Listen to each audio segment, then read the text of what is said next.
আসসালামু আলাইকুম ওয়া রাহমাতুল্লাহি ওয়া বারাকাতুহু। হ্যালো এভরিওয়ান, কেমন আছেন সবাই? আশা করছি কাছে দূরে দেশ ও বিদেশে যে যেখান থেকে বসে আমার আজকের এই ভিডিওটি দেখছেন সবাই অনেক ভালো আছেন।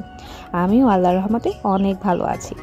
বেশ কয়েকদিন ঘরবন্দি হয়েছিলাম, আর অনেক দিন পর আমি একদম মুক্ত পাখির মতো খোলা আকাশে উড়াল দিচ্ছি এরকম মনে হচ্ছে। তেমন একটা কিছু নয়, আমি আবার আমার সেই কর্মব্যস্তময় জীবনের মধ্যে ফিরে এসেছি, এতটুকুই। এতেই আমি অনেক খুশি। কেন খুশি জানেন? একটু পরেই বুঝতে পারবেন, এবং আমি একটু পরেই আপনাদের মাঝে সেই খুশির বিশ্লেষণও করে দেব। তার আগে বলে নেই, আমি কিন্তু অনেক দিন পর আবার আমার সেই যমুনার চরে এসেছি আমার কিছু ব্যক্তিগত কাজে। আমি কি জানি মানে এই যে বেটি কেডা রে? হ্যাঁ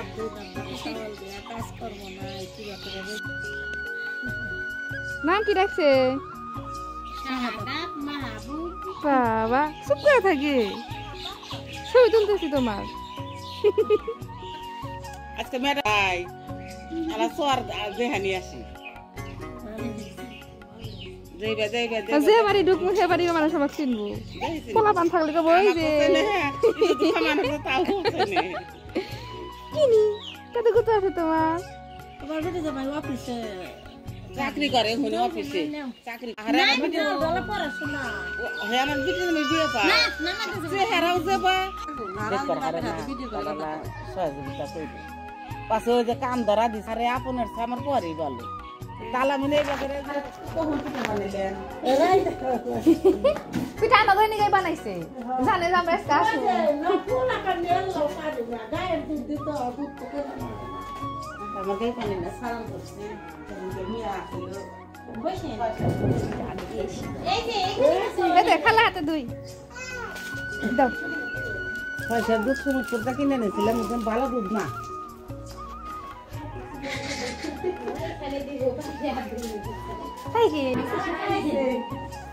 আপনারা বৈশাখ কানে তো রান্তাইছে খাইতেছে একটু ধরে ধরে কি হবো আমি যদি দিন মুখে দিন খাইবো।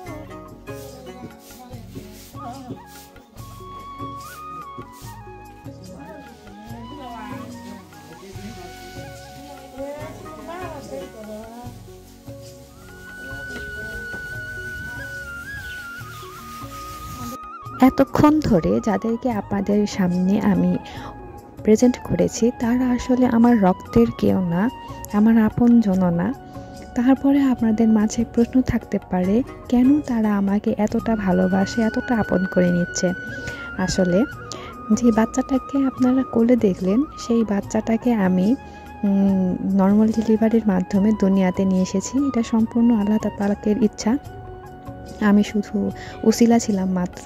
এরকম অনেক শত শত বাচ্চা আছে, অনেক অনেক গর্ভবতী মায়েরা আছেন যাদেরকে আমি নর্মাল ডেলিভারির মাধ্যমে তাদেরকে প্রসব করিয়েছি। তো সেই সব বাচ্চারা এখন অনেক বড় হয়ে গিয়েছে, আর কিছু কিছু বাচ্চা আছে ছোট। তো যারা বড় হয়ে গেছে, কথা বলতে পারে, তারা তো আমাকে দেখলেই বলে দিতে পারে যে ইনি আমাকে ডেলিভারি করে দুনিয়াতে নিয়ে এসেছেন। আর যারা বাচ্চারা আছেন তারা কিন্তু আমাকে অনেক অনেক আপন করে নেয়। সেটা কিন্তু আপনারা ভিডিওতে দেখতে পারলেন যে কত সুন্দরভাবে আমাকে আমার সাথে খেলা করছে, আমার কোলেতে আছে। তো এইটুকু ভালোবাসা, এতটুকু চাওয়া এই সাধারণ মানুষদের কাছ থেকে আমি চেয়েছি, যেটা থেকে অনেক দিন আমি বঞ্চিত ছিলাম। তো আজকে আমি সেটার পূর্ণতা পাচ্ছি। আসলে আমি যখনই আমার এই যমুনা চরে আসব, এই চর এলাকার মানুষদের যতগুলা মেয়েদের আমি নর্মাল ডেলিভারি করিয়েছি, প্রত্যেকটা মেয়েরা এবং প্রত্যেকটা মায়েরা, প্রত্যেকটা বাচ্চারা আমাকে অনেক অনেক ভালোবাসে। এই ভালোবাসাটুকু থেকেই আমি বঞ্চিত হতে চাই না বলেই আমি আবার আমার কর্মব্যস্তময় জীবনের মধ্যে ফিরে এসেছি। যখন আমি রাস্তা দিয়ে হেঁটে যাই আর আমার পরিচিত কোনো মা যদি আমাকে বলে তার বাচ্চাকে দেখো তোমার দাইমা যাচ্ছে, তখন আমার এই কথাটা শুনে না নিজেকে অনেক অনেক ভিতর থেকে অনেক গর্বিত মনে হয় যে না, কেউ একজন আমাকে আমার ভালো কাজের মাধ্যমে আমাকে চিনতে পারছে। এতটুকুই আমার কাছে অনেক অনেক বেশি পাওয়া। আমার পুরাতন ভাইয়া আপুরা তো জানেন আমি একজন পেশায় কি, তারপরে যারা নতুন আছেন তাদেরকে আমি জানাচ্ছি যে আমি একজন পেশায় উপসহকারী কমিউনিটি মেডিকেল অফিসার এবং আমি আমার এই কাজেই আমি নিয়োজিত আছি। আপনারা আমার জন্য দোয়া করবেন যেন আমি আমার সামনের দিনগুলোতে আমি আমার এই পথটাকে ধরে রাখতে পারি, আমি আমার লক্ষ্যে পৌঁছাতে পারি। যমুনার চরে আসলে আমি কিন্তু ক্যামেরা অফ করতে ভুলে যাই না, ক্যামেরাটা অন থাকে এবং ভিডিওগুলো অনেক অনেক লম্বা হয়, যে কারণে আজকের এই ভিডিওটা আমি 3টা পার্টে ভাগ করেছি। আমি পার্ট করে আপনাদের মাঝে শেয়ার করব। আপনারা অনেক ধৈর্য সহকারে আমার ভিডিওগুলো দেখবেন, আপনাদের কাছে আমার এই অনুরোধটা থাকবে। এবারে আমাদের যমুনার চরে কিন্তু অনেক সরিষা হয়েছে, সরিষার অনেক ভালো ফলনও হয়েছে।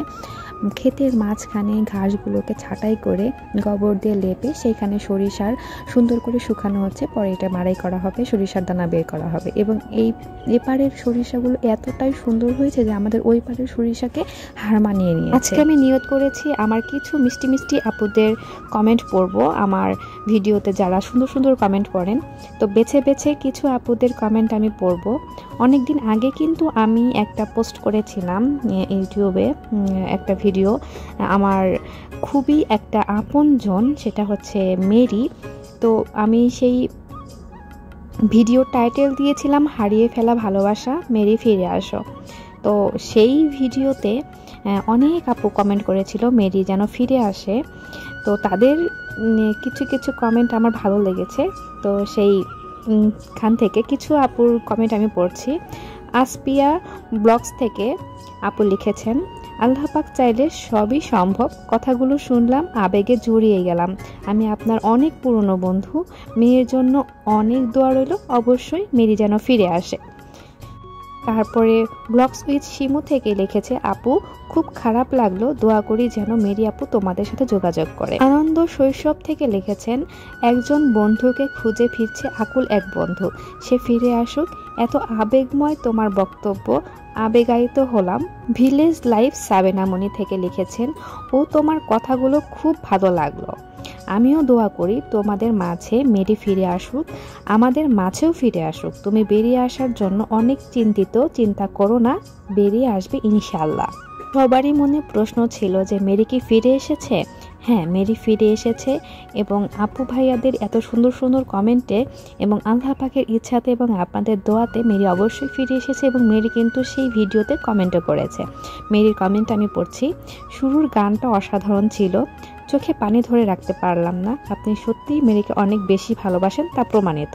এটা কিন্তু মেরি নিজেই কমেন্টটা লিখেছে এবং আপনাদের অনেকেরই হয়তোবা মনে নেই, কিন্তু আমার মনে ছিল। আর এই কারণেই আমি আজকের এই ভিডিওতে কোনো কথা খুঁজে না পেয়ে আজকে আমাদের প্রিয় আপুদের কমেন্টস পড়ে নিলাম। আশা করি তোমাদের অনেক ভালো লেগেছে এবং ভালো লাগলে অবশ্যই লাইক কমেন্ট শেয়ার করবে। আজকের এই ভ্লগটা শেষ হয়ে কিন্তু শেষ হচ্ছে না, আমার আরও 2টা পার্ট আছে এই আজকের ব্লগের উপর ভিত্তি করে। আপনাদের সকলকে আমি আমন্ত্রণ জানাচ্ছি যে আমার নেক্সট 2টা পার্টও আপনারা দেখবেন এবং আমি আশা রাখি অবশ্যই আপনারা দেখবেন। আজকে এই পর্যন্তই, দেখা হবে আমার নেক্সট 2টা পার্টে। ততদিন পর্যন্ত ভালো থাকবেন, সুস্থ থাকবেন। আল্লাহ হাফিজ।